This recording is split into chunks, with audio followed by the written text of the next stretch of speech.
Hello everyone, मैं हूं शमा और आप देख रहे हो मेरा channel simple beauty and life style in Hindi.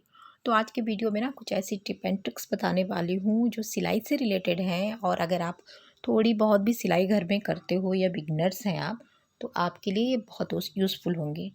तो सबसे पहली जो टिप है मेरी वो इस तरह के थ्रेड के ऊपर है। जो थ्रेड के स्पूल हम रखते हैं घर में और आपस में वो इस तरह से उलझ के बहुत सारा थ्रेड हमारा ख़राब हो जाता है और साथ ही साथ उसमें सुलझाने में भी समय लगता है। तो यहाँ पे न्यूज़पेपर को अवॉइड कीजिएगा। न्यूज़पेपर काफ़ी थिन होता है, तो न्यूज़पेपर नहीं लेंगे। यहाँ पे इस तरह की कॉपी का जो पेज होता है वो ले लीजिए। पुरानी कॉपी का मैं पेज यूज़ कर रही हूँ और इसकी कटिंग करेंगे। इस तरह से छोटे छोटे पीसेस मैंने कट किए हैं। एक चीज़ का ध्यान रखिएगा कि पेपर जो भी आप कट कर रहे हैं वो आपके जो स्पूल है उसकी हाइट से थोड़ा सा छोटा होना चाहिए। तो ये मैंने कट कर लिया है और यहाँ पे मैंने ले लिया है ये छोटा वाला रबर, जो मिठाई वगैरह के डब्बे में लगता है। तो एकदम छोटा वाला लिया है, 10 रुपये का, बहुत सारा मुझे मिला ये। तो बस ऐसे लपेटना है और उसको रबर पे लगा देना है। इस बात का ध्यान रखिएगा कि धागे का जो ओपन वाला पार्ट था, छोर था, उसको आप अंदर कर लें और बीच में, और फिर इस तरह से पेपर पे लपेट करके और रख लें। और धागा कौन सा कलर का है वो कागज़ की लंबाई इतनी रखिएगा कि वो कलर नज़र आए, ताकि आप इजीली धागे को निकाल सकें।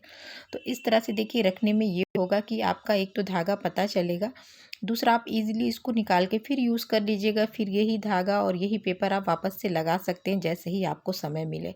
और दूसरी चीज़, अगर ना आप सिर्फ सोच रहे हो कि डायरेक्टली हम रबर भी लगा सकते हैं, तो ये आइडिया मैंने करके देखा था, ये सही नहीं है। क्योंकि कुछ टाइम के बाद हीट की वजह से ये रबर जो है ना ख़राब हो जाता है, चिपक जाता है और आपका पूरा जो थ्रेड का स्पूल है वो ख़राब कर देगा।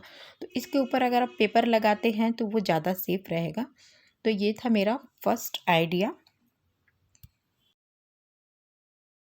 अगली जो टिप बता रही हूँ वो इस तरह की मैंने 3 पेंसिल्स ले रखी हैं। तो 2 को मैंने शार्प किया है ऊपर से और तीसरी वाली को मैंने इस तरह से बीच में सेट किया है। ये देखिए, उल्टी साइड में। ऊपर वाले दोनों जो पेंसिल हैं उन दोनों को एक बराबर रखा है। अब इनको हम सेलो टेप की हेल्प से फिक्स कर लेंगे। तो 2 जगह सेलो टेप लगाइएगा, एक ऊपर की तरफ, एक नीचे की तरफ। इस तरह से फिक्स कीजिएगा तो ये बराबर फिक्स हो जाएंगे। और इक्वल डिस्टेंस पे रखा मैंने इसको।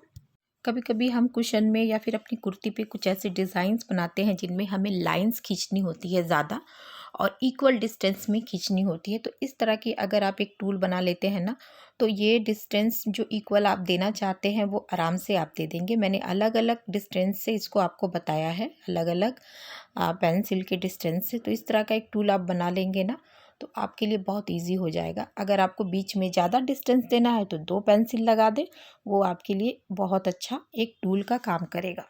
अगली जो टिप है, इस तरह का एक मैंने पुराना सॉक्स लिया है और ये सॉक्स जो होता है ना, इसमें थोड़ा सा स्क्रब की तरह प्रॉपर्टीज़ होती है, आपने देखा होगा। थोड़ा ये घिसने में ये ज़्यादा क्लीन करता है, घिस करके साफ़ करता है।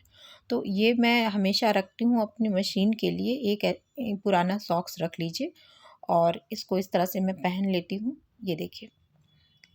और जितनी भी धूल मिट्टी जो भी आपकी मशीन पे लगी हो, तो इस तरह से पहन के आप बहुत इजी इसको डेली के हिसाब से इसको क्लीन कर लीजिए। ऐसे देखिए, तो पहले तो मैं सिंपल क्लीनिंग कर रही हूँ जिस धूल मिट्टी हटाने के लिए।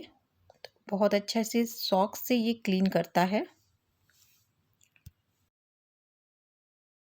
इस तरह से हल्का सा मैंने सॉक्स में लिया है नेल पेंट रिमूवर। मशीन पे अगर आपके दाग धब्बे लगे हुए हैं या माइका का आपका टेबल है ना, उस पर कोई भी दाग लगा है ना, तो टेबल पर से दाग को हटाने के लिए आप रिमूवर का यूज़ कर सकती हैं। माइका के ऊपर नेल पेंट रिमूवर बहुत अच्छा वर्क करता है, एक बार ट्राई करके देखिएगा। तो जितने भी माइका के फर्नीचर हैं मैं उस पर इसी तरह से क्लीनिंग करती हूँ। ये मेरी टेबल है और पूरी माइका की बनी हुई है। तो यहाँ पे मैंने जितना भी धब्बे धब्बे पड़े थे उस पे मैंने सॉक्स पे रिमूवर लगा के उसको क्लीनिंग की है। तो अब मैं पूरा लुक आपको दिखाती हूँ इसका। तो आप देख सकते हो कि कितना अच्छे से क्लीन हुआ है। पूरा वाइट कलर पे बहुत सारा दाग धब्बा था जो इजीली क्लीन हो गया है। तो चलिए नेक्स्ट टिप की तरफ चलते हैं। तो नेक्स्ट टिप जो है ना, इस तरह की पिन्स के ऊपर है, जो फैब्रिक सिलते टाइम हम सिलाई मशीन में यूज़ करते हैं।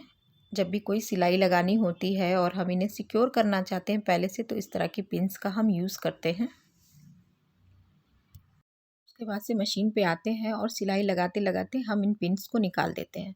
जब तक सिलाई लगती है तब तक ही इसमें ही मेरी तो साथ तो कई बार ये होता है कि ये पिन्स इसी में गायब हो जाती हैं और फिर उन्हें ढूंढना पड़ता है या फिर वो गायब ही हो जाते हैं। तो उसके लिए एक छोटी सी टिप है, ये आजमा के आप ज़रूर देखिएगा। एक छोटा सा मैंने यहाँ पे मैग्नेट लिया हुआ है, इसको ले लें और एक आप सेलो टेप कट करके कहीं पे भी लगा लें। ये मैं आइडिया सिर्फ दे रही हूँ यहाँ पे लगाने का।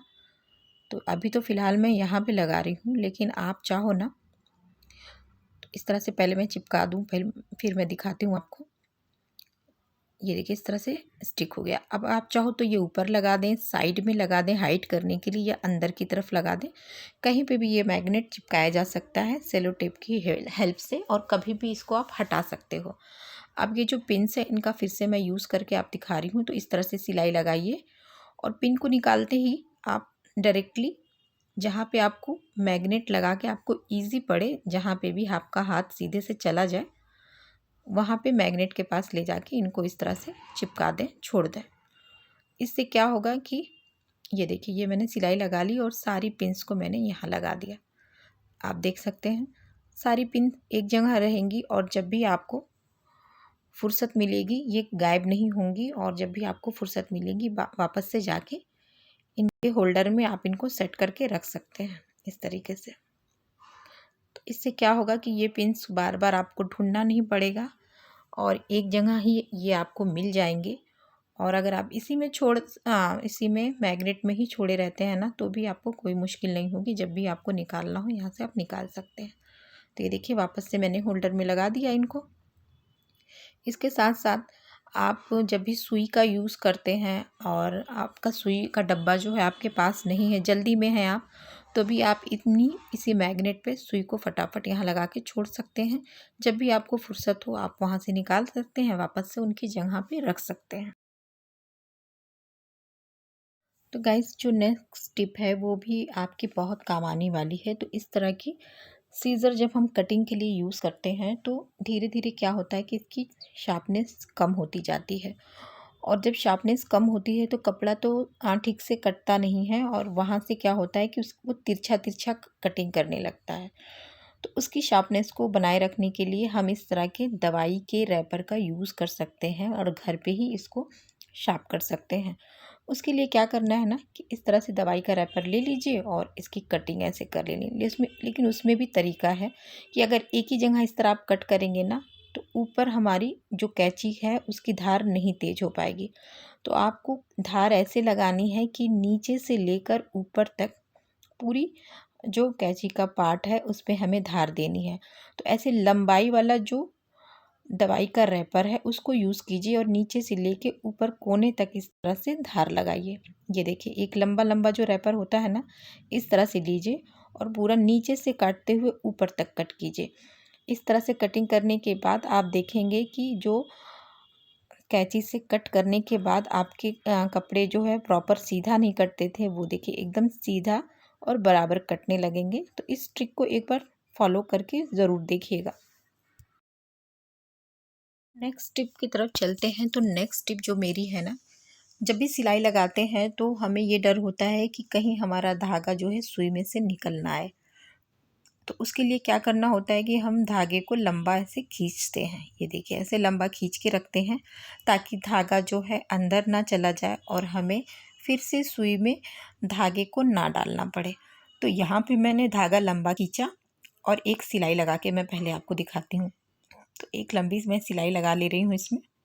तो इस तरह से हम सिलाई कर लेते हैं कपड़े की। अब यहाँ एक चीज़ ध्यान दीजिएगा कि स्टार्टिंग में मैंने धागा ऐसे खींचा, तो सब ऐसे खींच देते हैं ताकि सुई में अंदर धागा ना चला जाए। उसके बाद से हम कट कर लेंगे। अब यहाँ पे क्या करेंगे, फिर से हमें सिलाई लगानी है, तो फिर वही काम हम करते हैं कि कहीं धागा अंदर ना चला जाए। तो उसके लिए हम थोड़ा और खींच लेते हैं। ये देखिए ऐसे फिर से धागा इतना लंबा खींच गया, और फिर से हम क्या करेंगे कि इस पर हम एक बार और सिलाई लगाएंगे। तो वहीं से मैं सिलाई दूसरी लगाती हूँ। ये देखिए इस तरह से हमने कपड़ा सिल लिया। अब यहाँ आप गौर करिएगा तो दोनों तरफ इतना इतना 2 सिलाई में हमारा धागा वेस्ट हुआ। अब यहाँ से हम फिर से कट कर लेंगे और ये देखिए इधर से धागा जो है इतना निकल आया।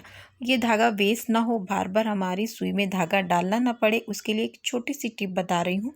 तो यहाँ पे एक छोटा सा एक कपड़े का पीस लेना है, इससे भी छोटा आप रखिएगा। और जब भी सिलाई ख़त्म करें तो वहाँ पे आपको ये छोटा वाला पीस लगा देना है। ऐसे लगा दिया। अब एकदम बगल से हमें धागा कट करके अलग कर लेना है। अब मैं यहाँ पे फिर से सिलाई लगा रही हूँ, इधर ही साइड से लगा रही हूँ जहाँ से मैंने शुरू में लगाई थी। तो ये देखिए यहाँ से मैंने स्टार्ट किया लगाना और ये मैंने बिल्कुल उसके बगल से एक सिलाई और लगा दी। अब ये पीस हम कट कर लेंगे, जो पीस हमने कपड़े की लगाई थी उसको क्या करना है, आपको आगे की साइड में लगाना है और अब अपना कपड़ा हमें निकाल लेना है। अब यहाँ आप देखिएगा फ़र्क, स्टार्टिंग में जो सिलाइयाँ हमने लगाई थी उसमें हमने बड़े बड़े धागे इस तरह से छोड़े थे जो वेस्ट हुए हमारे। लेकिन तीसरी जब मैंने छोटे से कपड़े के पीस के साथ लगाई मैंने सिलाई, इसमें मैंने ज़रा भी धागा नहीं छोड़ा। तो इससे क्या होगा कि बार बार सिलाई से आपका धागा नहीं निकलेगा, साथ ही ये जो बड़े बड़े धागे आपके वेस्ट होते हैं वो नहीं जाएंगे। बाद में कपड़े में आप फिनिशिंग करेंगी तो वो भी फिनिशिंग आपकी आएगी। बहुत छोटा पीस लीजिएगा। और यहाँ पे ये वाला जो पीस मैंने लगाया था उसको मैं एक बार आपको निकाल के दिखाती हूँ कि मैंने इसमें कितनी सिलाई लगाई जिसमें आपका धागा जाएगा। तो बहुत थोड़ा सा धागा जाएगा इसमें और बार बार जो सुई का धागा निकल आता है उसका भी झंझट नहीं रहेगा और धागा वेस्ट भी नहीं होगा। तो ये थी आज की ट्रिक्स। आई होप कि आपको पसंद आई होंगी। पसंद अगर एक भी आती हैं तो कमेंट सेक्शन में मेंशन करिएगा। Like, subscribe, share and comment जरूर करिएगा। Thank you, bye.